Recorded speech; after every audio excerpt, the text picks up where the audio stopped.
Hello everyone दोस्तों, स्वागत है आप सभी का नेचुरल लाइफ में। दोस्तों, आज मैं आपसे शेयर करने वाली हूँ एक ओल्ड साड़ी का रियूज़। मेरे पास ये मेरी मम्मी की काफ़ी पुरानी साड़ी है। इस साड़ी में नीचे की तरफ वर्क किया हुआ है और ऊपर का हिस्सा खाली है और पल्लू में भी इस तरह का सिंपल सा थ्रेड वर्क है और कहीं कहीं पर बीच में इस तरह के बहुत ही सुंदर से बूटे हैं। तो आपके पास अगर इस तरह की कोई भी साड़ी है तो आप इसका बहुत ही सुंदर गाउन बना सकते हैं, कुर्ती बना सकते हैं। तो चलिए हम वीडियो शुरू करते हैं। मैंने ये अस्तर के लिए 1.25 मीटर जितना फैब्रिक लिया है और फैब्रिक को देखिए मैं इस तरह से डबल फोल्ड कर लूँगी, यानी कि हमें 4 लेयर्स में इसे रखना है। और इस फैब्रिक को आपको इतना फोल्ड करना है जितनी कि आपकी बस्ट साइज़ हो जाए। जैसे कि मेरी बस्ट साइज़ है 32, तो उसके डिवाइड बाय 4 होगा 8 इंच और इससे मैंने लूजिंग के लिए 1.5 इंच ऐड किया है, तो ये 9.5 इंच पर मैंने फोल्ड किया है। और अगर आपको मेज़रमेंट लेना नहीं आता है तो आप टी शर्ट की हेल्प से भी इस तरह से मेज़रमेंट लेकर कर सकते हैं। और इसकी जो लंबाई है, जो आपको आपके टॉप पार्ट की तैयार लंबाई चाहिए, उससे 1 इंच एक्स्ट्रा लेना है। मुझे 14 चाहिए तो मैंने ये 15 इंच लिया है। अब इसे हमें कट करके अलग कर लेना है। तो ये देखिए मैंने इसे इस तरह से अलग कर लिया है। अब यहाँ पर ऊपर मैं टी शर्ट को ही इस तरह से सेट कर रही हूँ। तो अगर आपको मेज़रमेंट लेना नहीं आता है तो आप इस तरह से अपनी कोई भी टी शर्ट को यहाँ पर सेट कर लीजिए और इसे इस तरह से ड्रॉ कर लीजिए। और अगर आप मेज़रमेंट लेना चाहते हैं तो ये स्मॉल साइज़ का है, तो 6.5 इंच का मैंने शोल्डर लिया है और 7 इंच का मैंने आर्म होल लिया है।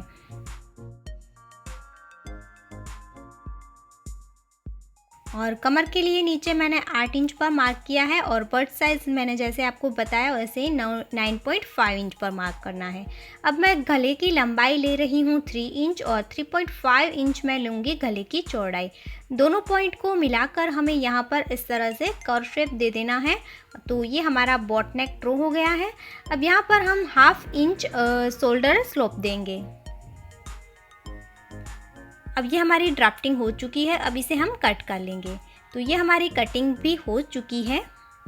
अस्तर की कटिंग के बाद मैंने ये साड़ी का हिस्सा लिया है और जो पल्लू का हिस्सा था उसमें कहीं कहीं पे बुट्टे थे, तो जो बुट्टे वाला हिस्सा था उसे मैंने इस तरह से सेट किया है।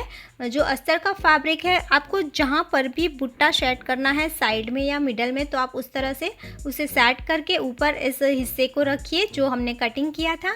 और देखिए मैं एक्स्ट्रा ही फैब्रिक इस तरह से कट कर लूँगी। तो ये मैंने जो ऊपर का पीस रखा था अस्तर का, उसी के हिसाब से ये पूरा स्क्वायर पीस कट कर लिया है। अब मैं बैक साइड के लिए साड़ी का जो प्लेन हिस्सा था वो ले रही हूँ।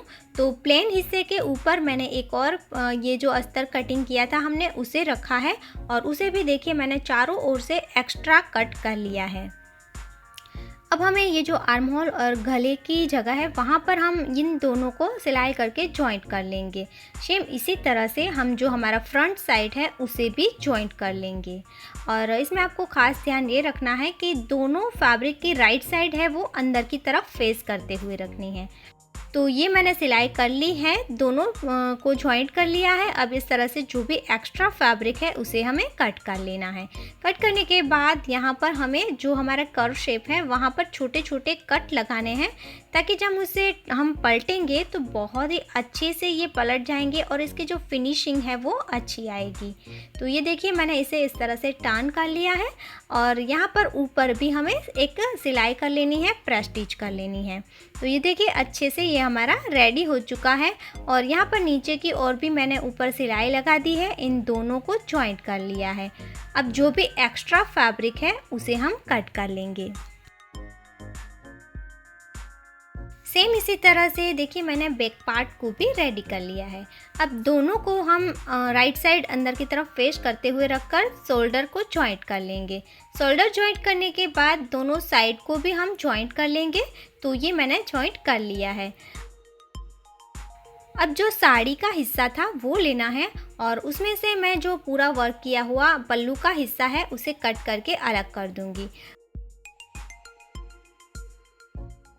पल्लू को कट करने के बाद जो यहाँ पर पीछे आधी आधी डिज़ाइन है, मतलब कि ऊपर की साइड प्लेन और नीचे की तरफ वर्क है, वो वाला हिस्सा मैं यूज़ करूँगी।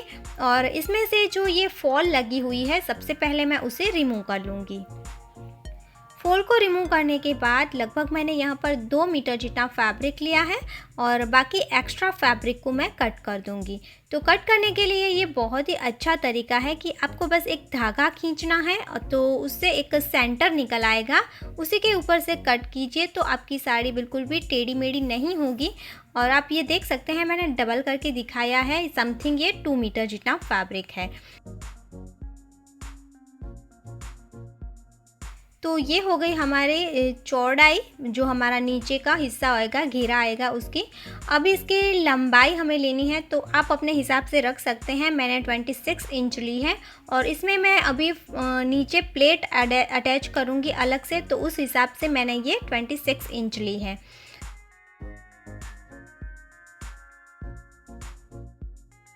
अब इस फैब्रिक को देखिए हम इस तरह से रखेंगे, सेट करके डबल ही रखना है हमें और यहाँ पर एक कर्व शेप देना है और उसे मैं कट कर लूँगी। अब लंबाई का जो 26 इंच हमने फैब्रिक कट किया, उसके बाद उसका वर्क वाला नीचे का हिस्सा बच गया था, वही फैब्रिक मैंने ये लिया है और इसे हमें इस तरह से मिडल से कट करके अलग कर लेना है। तो इसकी जो लंबाई हो रही है वो हो रही है मेरी 9 इंच। तो अब देखिए मैं इसे यहाँ से मिडल से कट कर लूँगी। कट करने के बाद हमें इन दोनों को इस तरह से जॉइंट करके एक लंबी स्ट्रिप बना लेनी है। तो ये मेरा जॉइंट हो गया और एक लंबी स्ट्रिप बन गई। अब देखिए मैं यहाँ पर मार्क कर रही हूँ, ये हमारी राइट साइड होगी और यहाँ ऊपर से मैं 10 इंच जितना छोड़ दूँगी एक साइड से और यहाँ से हमें प्लेट अटैच जो हमने रेडी किया है फैब्रिक प्लेट के लिए, उसे अटैच करना स्टार्ट करना है। तो इस तरह से हमें पूरे में प्लेट लेते हुए इसे अटैच कर लेना है। और अगर आपका फैब्रिक कम हो रहा है तो काफ़ी सारा फैब्रिक होता है साड़ी में, तो आप इसमें और फैब्रिक जॉइंट करके स्ट्रिप को और भी लंबी कर सकते हैं। और यहाँ पर लास्ट में हम पहुँचेंगे तब सेकंड साइड हमें थोड़ा सा यहाँ पर कर्व शेप दे देना है। और देखिए ये मैंने फ्रिल को अटैच कर लिया है और ये इस तरह से कुछ दिखेगी। बहुत ही सुंदर इसका लुक आ रहा है। इसमें थोड़ी कम हुई थी, मैंने एक्स्ट्रा साड़ी को कट करके यहाँ पर अटैच किया है। तो देखिए इस तरह से लास्ट तक हमें फ्रिल अटैच कर लेनी है। उसके बाद हम यहाँ पर नीचे इसे डबल फोल्ड करके सिलाई कर लेंगे।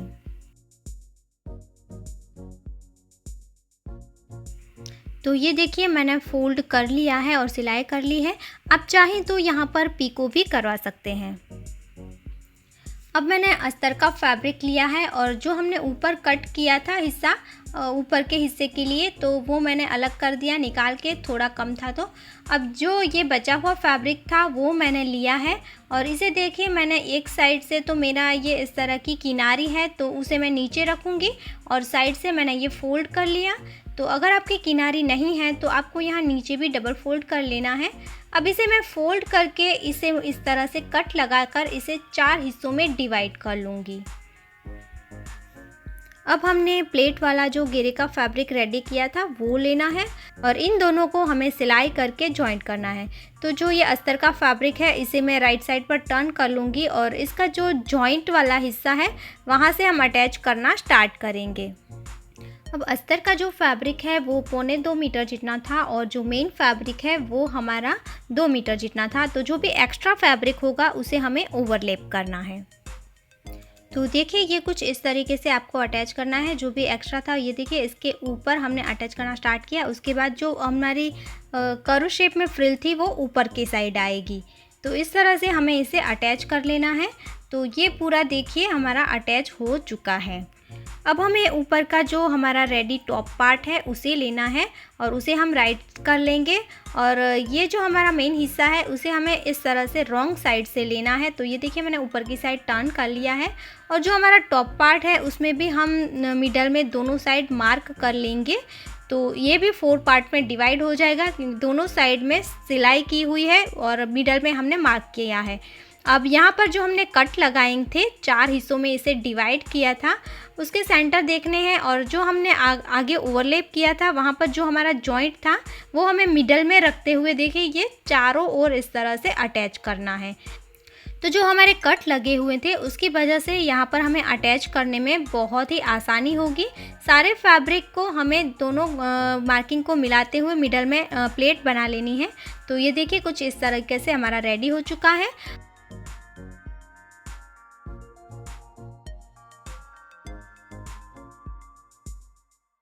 और जो यहाँ पर ऊपर का हमने कर्व शेप में प्लेट ली थी उसे पर देखिए हमें इस तरह से ऊपर की साइड अंदर की तरफ अटैच कर लेनी है। सो फ्रेंड्स, ये हमारी प्यारी सी डिज़ाइनर कुर्ती बनकर रेडी है। आई होप आपको ये पसंद आई होगी। आप अपनी सिल्क की, कॉटन की या कोई भी प्रिंटेड शिफॉन या कोई भी डिज़ाइन की साड़ी है उसका इस तरीके से रीयूज़ कर सकते हैं। कितनी भी पुरानी साड़ी है तो आप उसे इस तरीके से नया लुक दे सकते हैं। इस कुर्ती में मैंने बेल्ट नहीं लगाए हैं, आप चाहें तो इसमें बेल्ट भी लगा सकते हैं और इसमें मैंने स्लीव्स नहीं लगाई है, आप चाहें तो स्लीव्स भी अटैच कर सकते हैं। इसके लिए अगर आप वीडियो देखना चाहते हैं तो यहाँ पर एंड स्क्रीन पर आपको वीडियो दिखाई दे रहे होंगे, आप उस पर क्लिक करके वीडियो देख सकते हैं। इस वीडियो को भी आप लोगों ने बहुत ही ज़्यादा प्यार दिया था, पसंद किया था। सो फ्रेंड्स, आशा करती हूँ आज का वीडियो आपके लिए हेल्पफुल होगा और आपको पसंद आया होगा। तो प्लीज़ दोस्तों वीडियो को लाइक ज़रूर करना, ज़्यादा से ज़्यादा शेयर करना और अगर आपने हमारे चैनल को सब्सक्राइब नहीं किया है तो ज़रूर कर लेना। ऐसे और इंटरेस्टिंग वीडियो के साथ हम फिर मिलेंगे दोस्तों, तब तक के लिए जय भारत।